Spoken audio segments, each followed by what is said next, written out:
Welcome to another episode of the IRONMAN Insider presented by Maurten. I'm your host, Matt Lieto. We're in World Championship season. Lots going on. Triathlon's got a bunch of different races this time of year. Obviously, we've had a lot of events going on the Ironman scene, and a lot of other events, like I said, are happening. And we've got an athlete that's been doing a lot of different types of triathloning, and that's Taylor Knibb. We got her as a guest. I'm pretty excited. What's going on, Taylor? Well, thank you for flying in for this interview. I don't know if I'm supposed to say that, but thank you. This is you're on your home turf, and I wanted to give you a bit of an edge in the interview, because I know it can be intimidating. Well, thank you. I really appreciate it. You're supposed to say I'm not intimidating. Oh. I'm not. I might maybe a little bit intimidating. I don't think so. It depends. In what situation have I been intimidating? I don't know. I just haven't experienced it yet. Yeah, it doesn't happen. It doesn't happen. So you've lived in Boulder for how long now? Almost 4 years. And we're into it? I love it. Yeah. I know it's not for everyone, but I love it. And what is it? What do they say? We were talking about this recently. They call it the bubble. The Boulder bubble. The Boulder bubble. What does that mean? That the world outside of Boulder doesn't exist, or? I probably use the term without knowing its full definition, but it's kind of like a little pocket. Like you kind of like it's like not really a reality. Yeah. It's just it's a very unique place, and I feel like you have to really experience it to get it. Is it like utopia for a professional triathlete? For some, probably it's the opposite. For others, it just depends on how you slice it. But that's true. It's like I would fly into Denver, come to Boulder, pretty much stay. Yeah. And then fly out. So you just kind of like hunker down. Because you got everything you need. There's no reason to go anywhere else. Well, no, I don't have rain. So I'm going to need to learn how to ride in the rain. And I thought Boulder was perfect. I'll never have to go to training camps. But my first rain ride of the year was July 27th. And so Dan and I have decided that I need to go on some rain camps. We need to do some rain camps. So that's a good little segue because you've been pretty busy. But also not. I had like a nice 2-month break. Yeah, but do you that is a pretty big break. But is there not a lot of Taylor went to the Olympics, this little thing called the Olympics, did 2 races. 3 races. I apologize. The time trial, the team relay, and the individual. Mm-hmm. There you go. 2 are easy to forget, but I wouldn't say that. I don't want to talk about that. But yeah, 2 months does seem like a good little break, but is there not kind of a lot of buildup and pressure going into training for peaking for like Kona every year? That always seemed like a lot of pressure. Peaking for an event that happens every 4 or 3 years, as the Olympics has the last cycle, is that not? Do you kind of not need a little bit of a break, or you're not into that? Oh no, my body got properly sick afterwards, so okay. It kind of, even if I didn't want a break, but I also have a very good coach and a very good structure such that, yes, I was peaked for that event, but also physically, mentally, emotionally, I was ready to keep going. Just my body got fully sick. I took a week off and then got to build back into the second half of the season. There you go. I think that even if it wasn't necessarily planned that way, it's probably going to end up well. It seems like you've been racing well. Good race in Ibiza. Yes, I hope it continues. Awesome. Yeah. We'll see. I think it probably will. So the last race of the season seems very long and far away, so it's probably good to have a little break. You got a proper build to that. I assume that's World Championships in Topaz, the last race? December 14th. Yeah. I'm excited. Are you going to go? Oh, yeah. Oh, good. I'm excited. I don't know if you know this or not, but I have commentated every single Ironman or Ironman 70.3 that you've done. Really? I didn't know that. Mm-hmm. I didn't know that till today, too. Yeah, fun fact. I'd like to say... What this fun fact? Me, I was like, oh, okay, has she done other... No, I did your first in Boulder, mm-hmm. and then Boulder again. What? Okay, you might miss one. Which one? Well, so I did Boulder, 70.3 Worlds. Yeah, I was there. Then Oceanside, 70.3 Worlds. Yeah, I did that. Boulder, 70.3 Worlds. And then Oceanside. Mm-hmm. Yeah, I did all those. Oh, wow. All of them. In Kona. I remember you were in Kona. Taylor was, I think, offered my job after Kona. Oh, why? Because I was talking to the camera? Because I made a mistake. Oh. I said you got a penalty for a 4-minute penalty. And while I was saying that, you corrected me on camera. And of course, social media said that Taylor Knibb is a better commentator than Lieto, which could be true. It probably is. Well, no, because I would say that I should know my penalty that I'm getting. I freaked out, though, because the penalty tent was not where it was supposed to be. So it was like for 2 miles, I thought it was DQ'd, which is fun at like, what, mile 80, 90 of an Ironman? Yeah. I will say you handled that quite well. Okay, I want to come back to that because I can tell this is going to be a hard podcast for me because I love going on tangents, and I think we can go on tangents all day. But first, I want to talk about the Olympics because I was quite impressed by, obviously, you qualified for the road race and the time trial, right? By getting, was it second at nationals? No, I won nationals in the time trial, and that qualified for me the time trial, and by, I guess, extension, also the road race because of quotas. I was never going to race for the road race. Don't worry. Right. I have a coach who's very smart. He respects the sport. And I'd never done a road race before. I don't think it's appropriate to line up for your first type of event at the Olympics. So, no. And in like retrospect, the woman who won the gold medal technically got your spot that you did not take, correct? Mm-hmm. So, like, do you feel like a team player in that? Like, did that kind of ensure that you made the right choice? Or you already knew you made the right choice? Oh, I knew I made the right choice regardless. And it's, like Lawrence says, we do not get in the way of other people's dreams. Yeah. And so it's like, it would have been obnoxious to keep the spot. Like, you want to give everyone the opportunity they can. And if you're not going to do it and serve it justice, you have to give it up. That's awesome. Can I give you a high five for that, please? I think that's great. I think there isn't enough of that. Like, the sport to be good at sport, you have to be selfish to a certain extent. So, like, letting that go is, I think, an honorable thing. So good for you. Well, thank you. Good job. So you chose not to do the road race, and you did the time trial, being U.S. national champion. Was there nerves going into that? Oh, yes, 100%. But it was also, I would say it was probably one of the best experiences leading up into the race. Yeah. USA Cycling is very professional. Okay. And they have a team who's been to a lot of Olympics together. And so I think that says a lot. Like, they all want to come back and do it again. But also they have things dialed. Yeah. Like, to a T. And one of the coaches they brought was Kristen Armstrong, who won in 2008, 2012, absolute legend. Yeah. Yes. And she coaches Chloe. Yep. But also, like, just to be able to ask her some things and talk to her about some things, it was like, that was just like, that's a huge edge. But we practiced, like, I was really scared for the start ramp, and like, you have like the right gear and all this stuff. And so those that don't know, what is that situation like, the start ramp? They're like, well, but start, that's not hard. But it's like, that would be probably what I'd be nervous about too. Well, yeah, I should, in retrospect, I should have been more nervous for the ice rink out there. But I mean, you never know. So, but yeah, so someone holds you, and they're normally like off to the side. Chloe recommended, because the bike holder, especially in international events, might not speak English. Oh, okay. So she's like, you can point to which side you want to move, because they might be like holding you off to one side, and you want to be straight. And so then, like, there's a clock that beeps down, and then you're clicked in. Oh, clipped in, yeah. Which I asked my first time trial, like, can I have my feet on top of the pedals and just, like, get in? I mean, I'm full triathlete. Yeah, totally. Which, Kristen Armstrong started in triathlon. I did know that. Yeah, so that's kind of cool. That is. But, yes, full triathlete, but no, I've learned the time trial way. We have to be respectful and do it the right way. Yeah. And so then you go. But you want to make sure your feet are in the right position. You have to take a pedal stroke. We had practiced kind of standing up on the ramp a little bit near the bottom, because, like, you want to get up to speed quickly, but it was really slippery. So they said just sit down and get down the ramp. And then it all went awry. But just getting to, like, pre-ride the course, they closed the whole course off. Yeah. Like, before the race. And we had a little bit of a disaster getting there because of bus. Oh, okay. Yeah, I didn't know. But anyway. So it's like 31K loop in the city of Paris closed, and you just get to ride it. It was closed from 4:30 to 7:30, as many loops as you want. But once you started a loop, you had to complete it, because they wanted all direction. One direction, yeah. But so the first lap, I kind of did on my own, and Chloe was there, but they had two cars, so one for men, one for women. And so the second lap, I got to follow Chloe's lines. Well, she's a professional. Like, she's very impressive. Yeah, yeah. And so it's just cool to see, because she had the whole course memorized before she stepped foot on it.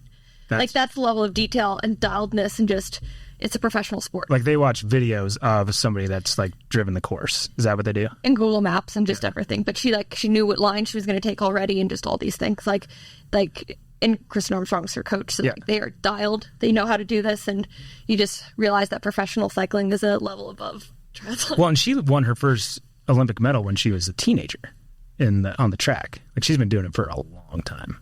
I don't know her full resume, but that would make sense. It's Chloe. She's very impressive and like just a very kind, thoughtful, like type A driven person. Just so impressive. No, that's seems like you know this, but lucky to have those two women be a part of that experience.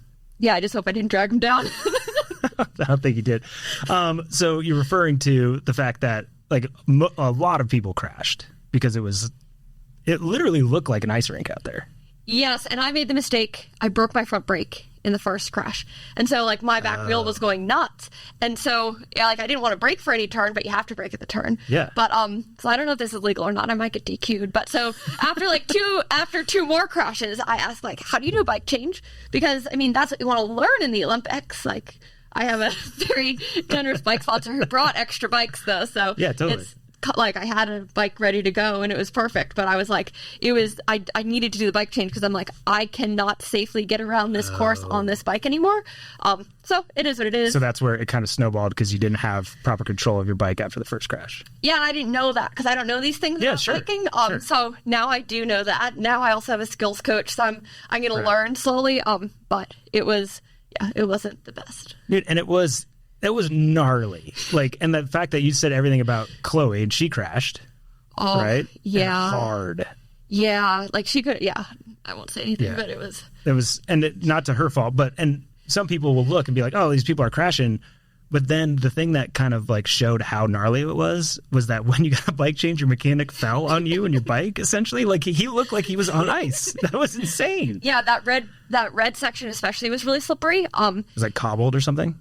No, it was just a different surface, and I don't know why it was. And so, but Jim Miller was driving the car behind me, coach, and he said the way you took that there's like this first roundabout at 4.8K because like they have every turn dialed. Yeah, like, it is insane. And like, do you take it in your skis, your bars, or out? Like and you have a radio, and like it's cool. Yeah, that's awesome. Cool. That's cool. You get to ride on any side of the road. Like there's no in Paris. Like, that's crazy. Yeah, it was. But he said the way you took that first corner, I apparently took it faster than Magnus Sheffield, the guy he drove for. Yeah. Took it, and Magnus crashed too.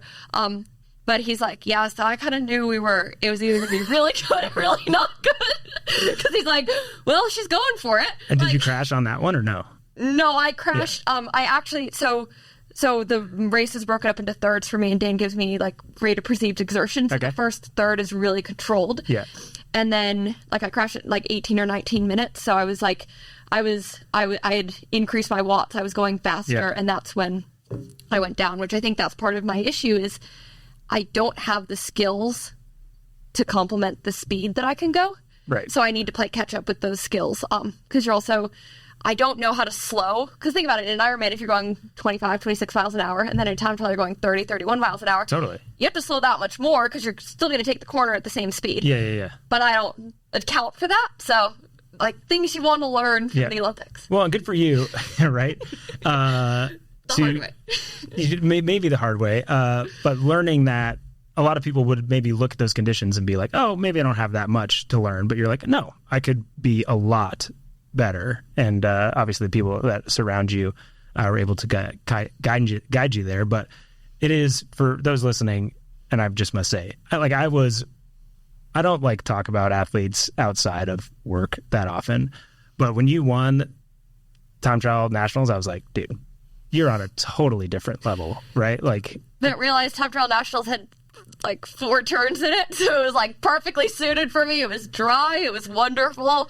I had Mark Andrews in the car, like my people were there, so it's like all good. Totally, but like I had an ex-girlfriend that was a UCI time trialist, won the Kristen Armstrong time trial years ago, and like was part of that process. And there's a lot of women that spend their whole lives to try to be as good as possible at that event. So for you and one of your first time trials to win a national championship is very impressive. And then to like, I also think I think the word courageous is maybe thrown around too much in sport because it's like just sport. But like, I think it's kind of courageous to go out on the biggest possible stage and put yourself out there to like not have a great event like you did, right? Well, thank you, but also yes and no, because before the time trial, I was like really nervous, not the, like, both the Olympics and the Nationals. And Dan said, just imagine these women doing a WTCS race. And he's like, this should be the most low pressure race of your year. Yeah, you can have fun with it. Like, it's a no-lose situation, which I don't always have in triathlon, which is just kind of a fun environment to throw yourself into. And so you have to be grateful for that. Yes, there's an Olympic slot on the line, but it was the lowest pressure race of the year in a lot of ways. No, that's cool. I appreciate that. But the only reason you are able to have that perspective, obviously, is the people that are around you and that you've been at such a high level in sport where you've been in these pressure situations, right? Yes, and it's a cool event. Yeah. I love it. Do you? You going to do more of it? Well, I hope so. Yeah. Yes. Right. And the rest of the Olympics, obviously, we got a medal, which is pretty cool. Yes, I think I underestimated how much energy crashing takes. When I saw that, was what I was worried about for you. Yeah, and I was just like, that's like, if I could tell myself anything different, I would be like, eat a lot more. Because I was very grateful to have, I don't know if you know Lawrence Findling, and he was in Paris, so I was like on his table for probably 2 hours every day, and like my body, like physically for what happened, like how many times I went down and how hard I went down, like I couldn't have asked for a better like body condition structurally. Right. Your body has to work really hard to recover from that. Yes, and there was a lot of open stuff, and there was a lot of so it's just like, and then you're diving into the sun, and it was even like I didn't run the day. There were 4 days in between. Or like, it was the 27th and the 31st. So on the 29th, I went for a run, and Dan's like, it probably won't feel good, but we have to test that you can actually run. Yeah. Which, I mean, that's really what you want to be doing 2 days out from a really big race. Like, this probably will be really uncomfortable for 10 to 20 minutes, just jogging. But you go have to, like, it's just, but I wouldn't change a thing. And we committed to a plan and a path, and it didn't work out, but that's awesome. You can't second guess your decisions. No. And you put yourself out there to do something that is unique. Like, nobody has ever done those two separate sports. Like, there's people that obviously do a lot of multiple events in certain disciplines, but those are essentially two different sports. Yes. And I also think that I had a different level of respect for the wet roads. Yeah. Having been on them. And I don't know if I would have gotten around the triathlon course upright had I not been in the time trial. Because I would have raced on 28 tires. Patrick, I was freaking out when it was wet. Because, like, I mean, you go through that. You know how slippery it is. Like, a lot of Kopecky crash in the time trial. World Triathlon, do you really think it's a smart idea to have this race? Right. Like, I would say, like, and you saw how many women went down in the race. And you also, like, that hurts. Like, you don't want to do that. No, you don't at all. So, Patrick Lemieux, my manager, I said, can you please send me whatever tires I need to ride if it rains. Yeah, right. And Erin Carson, my strength coach, was flying out. Like, I have a huge team. And so Patrick gave her the tires. The bike mechanic, like, changed them out for me. So I rode 32s. Rad. And even one corner I went around and I, like, slipped a little bit. And I'm like, oh, it's a little slippery. So so that was what it was. But I don't know if I had the skill to get around that course any other way. Yeah, no, and good for you for, like, noticing that. And because of that, you were able to stay upright and get a medal. And that finish on the relay was nuts. Yes, I'd never done a sprint finish before, which is something you want to be thinking like 500, 600 meters out. Like, how do I do a sprint finish? So I love that. Yeah, but hats off to Laura. I mean, she's, I think, probably one of the best sprinters. She doesn't lose a sprint. And that's really impressive. And then also Beth Potter. Like, it was it's a fun race. And to sprint after you, like, put your head in the wind, obviously on the bike, like, you were aggressive on the bike, and then on the run, you weren't letting other people set the pace. Well, yeah, I feel like that's how I have to do. I mean, it's not really and my competitors, this isn't no surprise that I don't really have the, like, punch. It's more, I was talking to actually Vicky Holland about this. We were previewing the Ibiza course in the car together. Yeah. And she's like, yeah, you don't really have a pop, Taylor. We know you're diesel. Like, so don't worry. This isn't any secret. Anyone who's raced me knows. So I've just got to go and get better at shifting gears. Yeah. Well, for not having a lot of pop to do a sprint finish and bring home a silver medal, that's pretty impressive. Well, thank you. And I gotta say, my teammates set me up really well. They did, for sure. And, like, also not only, like, where I was, like, relative to the race, but also not having that many teams. Like, that was so integral. Like, both parts of, like, not only being, I think I was passed off in, like, 3rd through 5th area, but also, like, getting rid of a lot of teams. Yeah. Like, I couldn't have dealt with a lot of people around me. Yeah, that's fair. That's fair. That's awesome. And I mean, for someone that doesn't have a lot of pop for short course, I mean, that's not obviously true. It's all perspective. But suits you well for, you've had pretty good success, 70.3 in Ironman. And a 4th place at Ironman your first time in Kona? Well, I only have one Ironman experience, so I've never been on the podium. I've never won an Ironman. It's 4th place, so I hope to better that next year. But there you go. We'll see. What did you learn from your first Ironman in Kona at the World Championship that you're going to use for next year? Well, where do you want to start? Wherever you want. Also, the first thing was I was not worried about the swim until I did the practice swim like a week out. And I'm like, oh my God, that's so long. It's so far. It's so long. And coming from short course, I wear really tight goggles. So like probably like 37. That's your problem, is your eyes were like sore? Well, yeah, 37 minutes in, I start like scrunching my eyes because I'm like, I want to get these out of my sockets. Like, they just hurt so much. And so then but it also just like, you're swimming such a long time. Yeah. And then, so the swim, that's a while. Nutrition, need to dial. My bottle cages, I need to dial. I have a new bike set up, so like my front end's different. Okay, cool. I just need to like learn how to be aero. And then, the bike, but like learning Ironman watts and that rhythm and nutrition and the fueling, like that's just a whole, like it's another side to the sport that you don't understand. And then the run, it was a run walk for me by the end.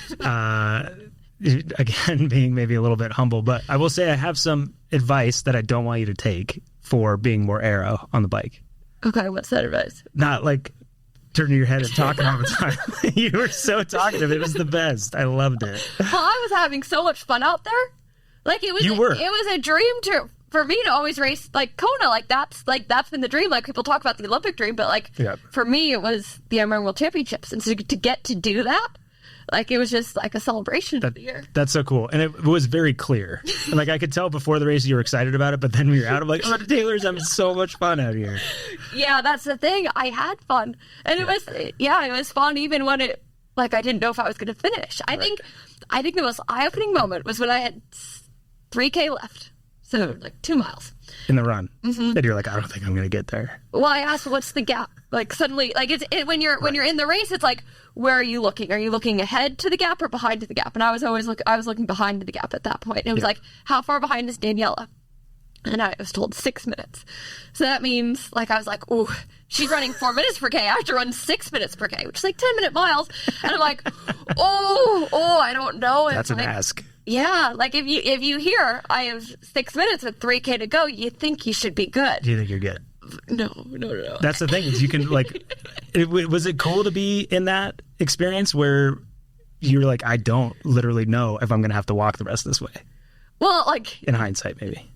Yeah, I also like that. Those are the fun moments because you kind of have to make these decisions, and you're never put in those like how are you going to respond? That's like, and you can't. You can't predict how you're going to respond unless you're thrown into that. And I think it was also with like a K to go, I was told like, put your suit up, like be respectful for your sponsors. Oh, right. And I'm like, that just seems like that's so hard. Yeah, but like, you're going to do it. So it's like. That's funny. And how hard is, people talk about, they just got to turn right and go down Polani.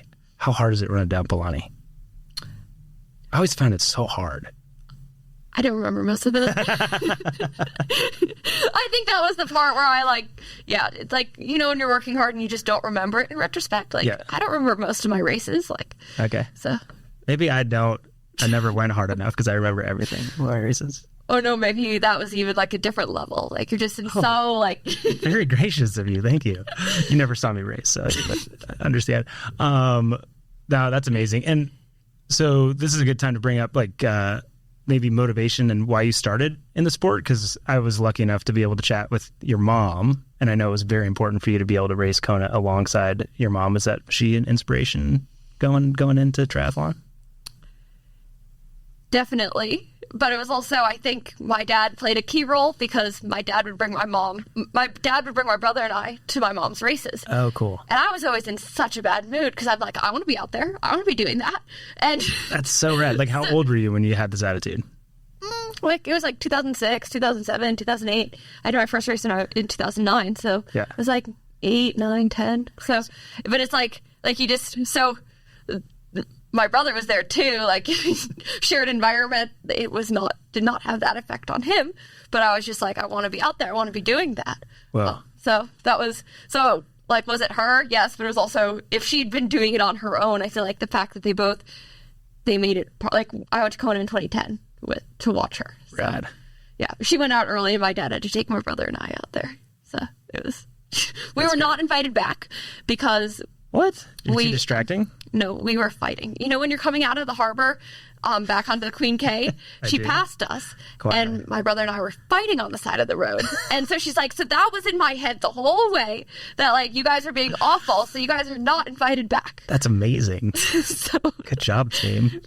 I've never heard of having family on the side of the road in the middle of lava fields to be like a setback in some of these races. Well, my brother, so my brother and I are better now. But, there you go. So we're invited back. And your mom was lovely. She was great. Oh, good. I love my mom too. And she actually apologized when I saw her like the second time, because she was like, "I'm sorry, I think I like asked you about your brother or something." I was like, it's okay, everybody asked me about my brother, it's fine. But I was like, that's the cutest that she like thought I cared. It's great. But your mom's awesome. So are you, I assume, excited to go back to the Big Island? Yes. Will you be watching Kona in a couple weeks to see if you can learn anything from the gentleman? Yes, Patrick told me that I should take copious notes. So you should. Yes, but I also think I'm a fan of the sport, and so I'm going to watch it. I watched Nice. I watched, parts of Nice because I was asleep in Boulder. So I won't say that I was up the whole night. But yeah, I'm excited to watch it. I think it's going to be really exciting. There's just such depth. Yeah. So. And any impressions from Nice? Anything you learned from there? Laura Philipp can ride a bike uphill pretty fast. Well, I think in her run, that was so impressive. Dude. I don't want to say that, but I called her winning. Like, she was my prediction. I did too. And some people, like, at the swim, they're like, well, like, no, like, I don't think so. Yeah. But yeah, she's just, it was so impressive. And you kind of knew, like, you never know it's coming, but you also kind of, like, you've seen her progression over the years, and it's like, wow. Like, you look at the women currently racing that don't have an Ironman World Championship, and she stood out that she hadn't had one yet. Yeah, and Nice is a course, and I mean, like, just knowing how to ride a bike, that was impressive. Yeah, and you're right, that run, like, she was working hard the first lap, and I think she was working hard the whole time, but I went up and, like, got some eye to eye, and she was, like, gave me a smile, and, like, I think she had a little bit more. She was impressive. That was a little bit scary. Well, yeah, and after that ride, because you have, like, a little extra time. Dude, that's a long bike ride. Super long. Okay, so if you had, you've got American, let's see, I'm trying to think. Yeah, Ben Canute, first time, Kona. That was your first time in Kona. Any advice on someone like Ben Canute, who's similar, like, could have a similar result to you, like, is a contender? Any input you would have for, like, first experience? Except, like, my input would be stay in aero, don't, like, talk to me as much as Taylor did.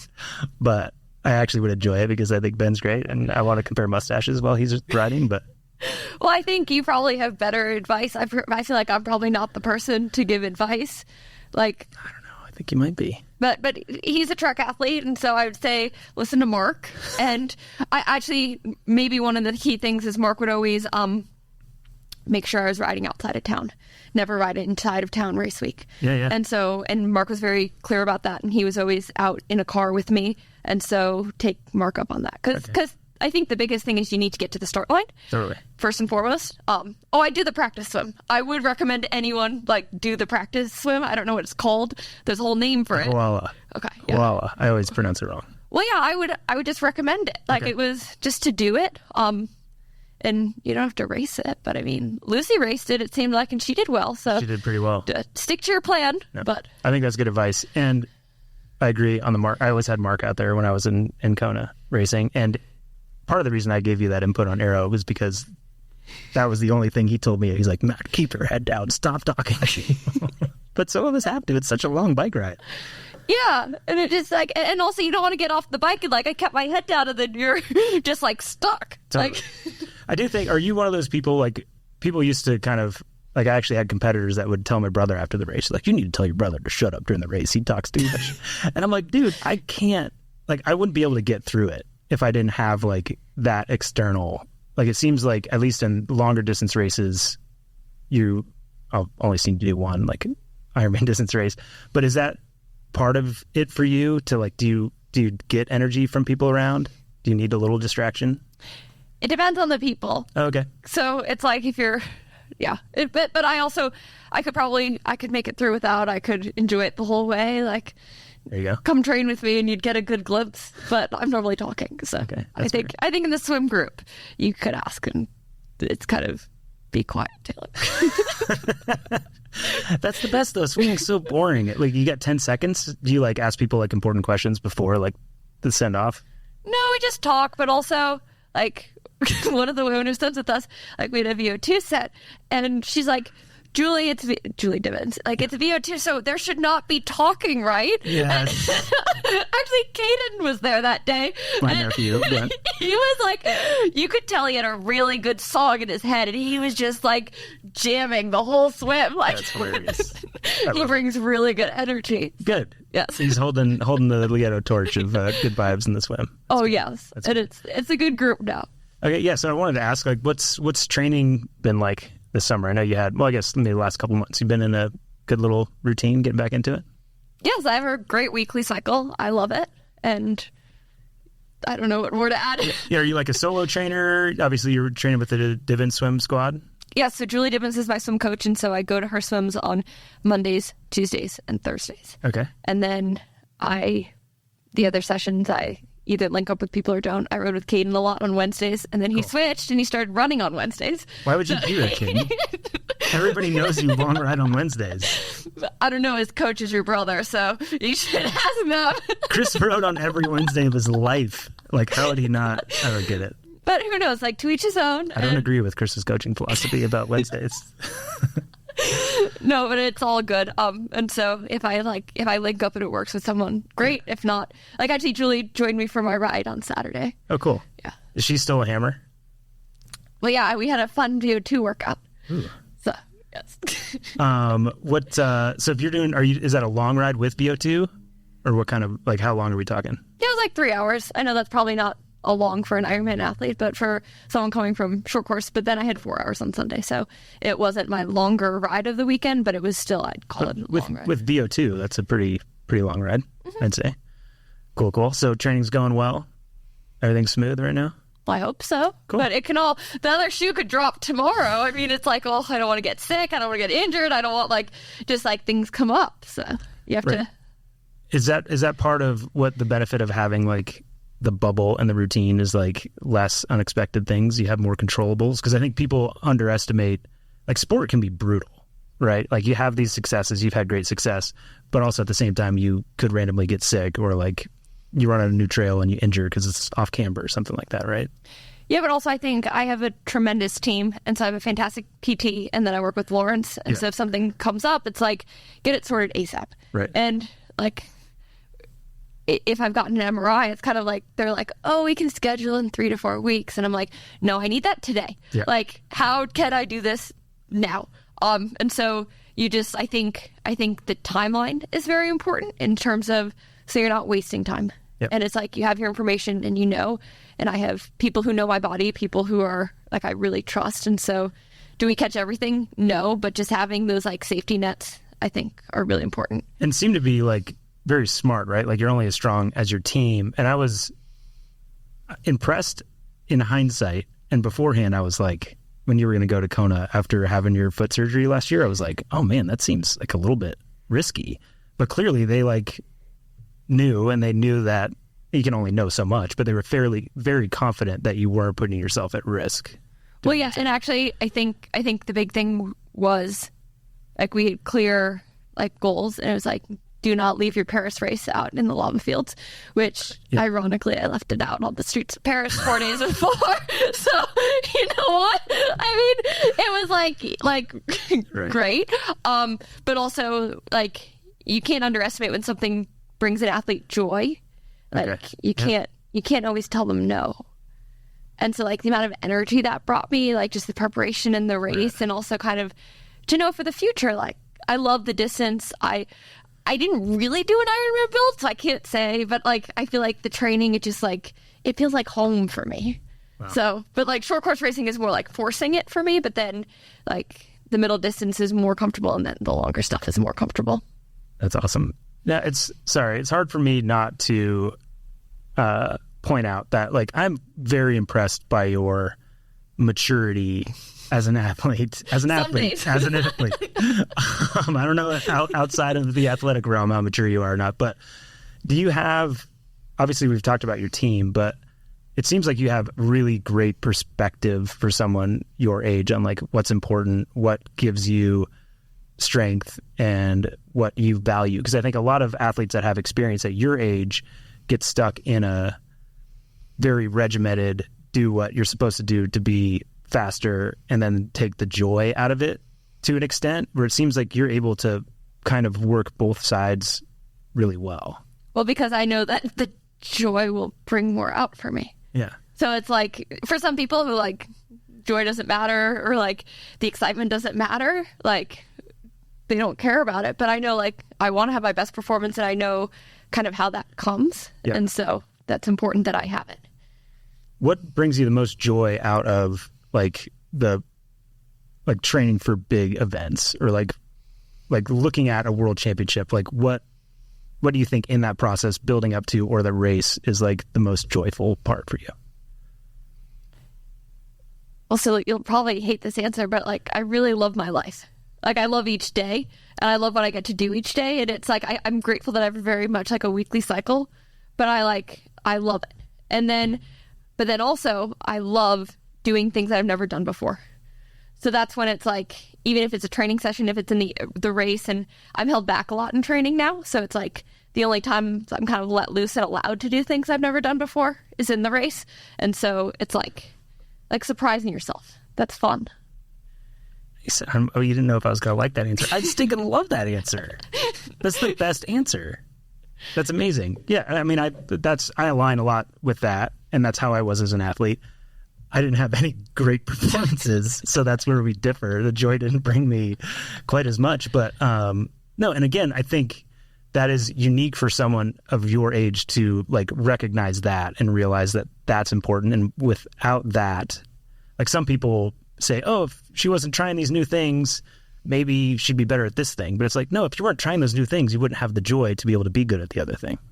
Exactly. And it's also, I think, knowing yourself and playing to your strengths. Like we always hear about like work on your weaknesses, but you gotta play your strengths hard. Yeah. And also know yourself, and no one knows yourself.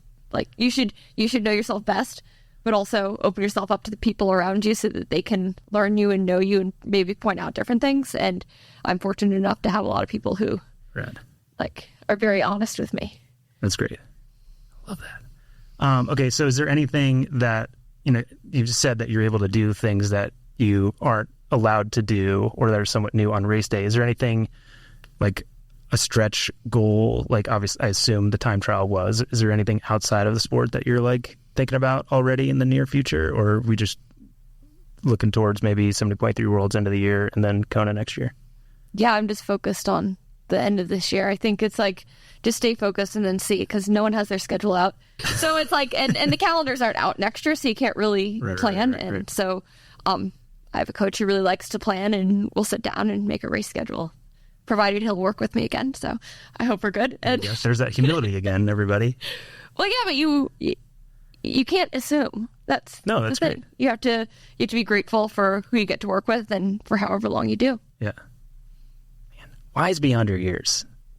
I'm very impressed. Maybe. I'm very impressed. You don't see the other areas of my life. No, this is great. I mean, non-existent. I mean, like I said, maturity in the sport. Yes. I don't know, outside the sport. So heard also you have a new partner, maybe some new equipment this year that you're kind of excited about. Is that true? Is this a segue for Hoka? Yeah, we weren't supposed to say segue, but yeah. Well, yes, I'm very excited. They were very, very patient with me because I had very stringent, like a run shoe is a very big deal. Yeah. And so I needed to make sure I had a really good training shoe, first and foremost. Well, actually, first and foremost, a good racing shoe. Okay. And my racing shoe had to fulfill a short course race and a mid-distance race. Yeah. And so when Abu Dhabi was canceled, that pushed it back for Hoka apologetically. Yeah. But I needed to race. I raced Oceanside, passed the test, and then Yokohama, passed the test. And so it was, but like you need to be able to challenge the equipment in a race scenario before making a big decision. So, or at least I do. I know some athletes probably wouldn't, but I had the training shoe, great, and then I love the Rocket X too. So that's awesome. And I think there are a lot of athletes that will have a conversation with a sponsor and will just assume it's going to be fine and like sign the contract because we only know like you don't always get opportunities. And again, that's a sign of maturity to be like, no, I got to make sure this is great. Again, the assumptions. It doesn't help. No, it doesn't. You can't assume. You just have to, and just like lay it out there and say like, this is what I need. And at the end of the day, if I said to Hoka, like I need, and this is like what I told them, like I want, like this is what I want to do, and this is why I want to do it. Like I need all these tests, and then at the end of them, I'll make the decision. If they say no, well, I don't want to work with them. Sure. So that gives me a really good litmus. Yeah. Because I care about who I work with and that they align with my values. And first and foremost, performance is the goal and like being the best I can be. And so they passed in That's that awesome. regard. And then they also passed. And so they're very patient with me and I'm very grateful. Yeah, and they're like, I know a lot of the people you were dealing with in that process and they're all pretty rad human beings. Oh yeah, they're incredible. Yeah. And it's, and I'm just learning. It's like, it's just unfolding even more. And I love getting to work with them. Yeah. So. Do you notice, because I feel like you have this energy, do you believe in like you kind of get what you give or you have to be open to certain things and like you've found yourself to have a lot of great relationships professionally and obviously like your support team. Do you think that's partly to do with like you just being open? And I hadn't thought of that. I also, there are members like who I get to work with who are very good with relationships and work on them. So they're very honest. Like I wouldn't have the relationships with my partners or sponsors without Patrick. He's very good at like teaching and also like being able to say yes and no and identify. Because just having someone as an advisor to be just like a second eye is really helpful because you don't always see clearly. Yeah, and that's well said. And I think though, like Patrick is also a unique individual. And I think I don't believe it's like luck that you like run into those people or like those people will like Patrick doesn't take on every athlete that comes to him. Well, I'm very grateful he works with me. So it's right. And he does that for a reason because you have this triathlon maturity. Well, yeah, some days he'd argue that more than others. I know. I've heard it. Maybe I've heard it. We talked about it. Yeah, I think Ibiza was a fun week for him. He's like, yeah, I knew you were very nervous. He can take it though. He's got some experience with. He's very level-headed. Yeah, I think Gwen has helped him with that level-headed. But she's awesome. I swim with her, and so it's like just like that level and that professionalism, and just like Julie will say, "Oh, I have 2 sets today," and Gwen will say, "Which one's harder?" That's awesome. Like that's the one. That's what she's gonna do. Like which one's harder? And how many athletes do that? Dude, she was out in band when she was like 8.5 months pregnant, and I did a swim squad, and I was like, "Oh, Glenn, we're doing this, but you can do this." She's like, "I'll do the main set. Like, don't worry about it." I'm like, dang, dude, she's intense. I love it. Okay, so Topaz, your next 70.3. Yes. Pretty excited about that. Ironman Britain 70.3. Yes. Yeah, there you go. I like it. It's fair. I'm excited for it. It is also the end of the IRONMAN Pro Series. And have you heard that, I don't know, as I said, I commentated Oceanside, and I was like, at the end of Oceanside, I was like, tip to women, if you're in the Pro Series, don't race when Taylor's racing. Because you take a lot of points. And there's like some women that are like, I don't know if I'm going to go to Toba because Taylor's going to beat me by 6 minutes. Well, I mean, I can't, I just hope I'm at the start line. Like, it's a long season. You have to be very grateful for every chance you get to line up. So if anyone's basing it based on what I might do or not, I stick to your plan. There's assumptions. Yes. Dude, I can't throw any question where I'm like expecting some answer where you're going to have something like this and you just throw maturity back at me. No, you have to stick to your plan and like do what you're going to do, and you can't control anyone else who's going to be there or not. And so I think that's fair. Okay, so for age groupers listening and pros listening, I think you've already set a great example of kind of why you are successful and the attitude that it takes to be successful. But I'm still going to ask, what piece of advice would you give, we'll say an Ironman first timer, because you were an Ironman first timer not that long ago, to trying to complete their first Ironman? What would be the biggest piece of advice, or a few, that you would give them to help them in that journey? Well, enjoy the journey. Like, it sounds simple, but it's actually harder. I mean, because it can be tough. There aren't always good days, and but like, you're doing it for a reason, and you should enjoy it. And if you're not, like, have someone who's honest with you, like, if you're coming back from your training and you're a worse partner, parent, child, whatever your role is in life, and you're worse than people around you, maybe a pause on the goal for a little bit. But like, if it brings you more energy and you can show up and be like a better person or a better friend, or like, just like, then great, keep going. But don't let it detract from the more important things in life. Dude, she just keeps sending the gold, like, every time. Seriously. No, like, you have to live by it, so it's a high standard. No, I mean, I think that's great. And I think, again, I'm impressed by someone your age at the top level. Generally, we see people with the success that you have. Not often do they get to where they are at your age with that attitude. Usually they have to go through a period of time where they're not following their joy, and then they realize it doesn't work, and then they have to rebuild, and maybe they find it. But I think I'm pretty impressed that you've found it already. Well, let's talk in 11 weeks in New Zealand, and you'll be like, oh, she's off the cliff. She's going to re-find it again. No, I think there are always waves. And I was going to give these to you earlier, but you do like cookies still, right? Is that a thing? Oh, yes, I love cookies, but specifically crumble normal. Sorry. You don't like Lucky's? It's local, right down the street. They look very fancy. There's one that's got these cookies were expensive. Well, thank you. You can take them home and give them to your dog if you want, if you already eat them. I don't have a dog yet, but I really want one. Maybe I should get one just to give the cookies to. What's it going to take for you to get a dog? Oh, I don't know. Some more maturity. Someone to take care of your dog for you? No, if you're going to get a dog, you want to commit to it. So, knowing I don't have to go to rain camps, but no.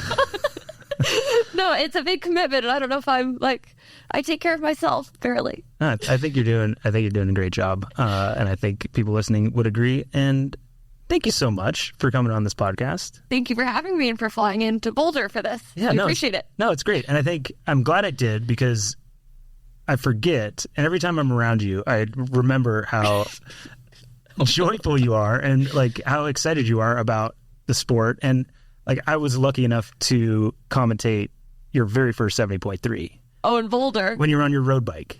Yeah, I didn't even know what a disc wheel was. Like, I know, I knew all this. I was talking to Pat. I'm like, this is crazy. He was concerned if I'd be able to finish the run. He's like, Taylor, can you run that far? I'm like, well, I hope so. We'll see. Like, dude, and you went after it, but you could tell you were like really excited. Yeah. And you were finding joy back then. Oh, yes, entirely. And it was one of only 2 races, 70.3s, you didn't win, right? Because then Worlds, you got second? I got third. Third. Yeah. There you go. So far. Sorry, I didn't mean to bring it down. I feel like I had to. No, I went to the bathroom and Jeannie passed me and she beat me by like 8 seconds. That's right. Yeah. But Lucy, she won by 8 minutes. That was like one of Lucy's tremendous days. Yeah. I was trying to close out. There's just going to be a couple minutes. But do you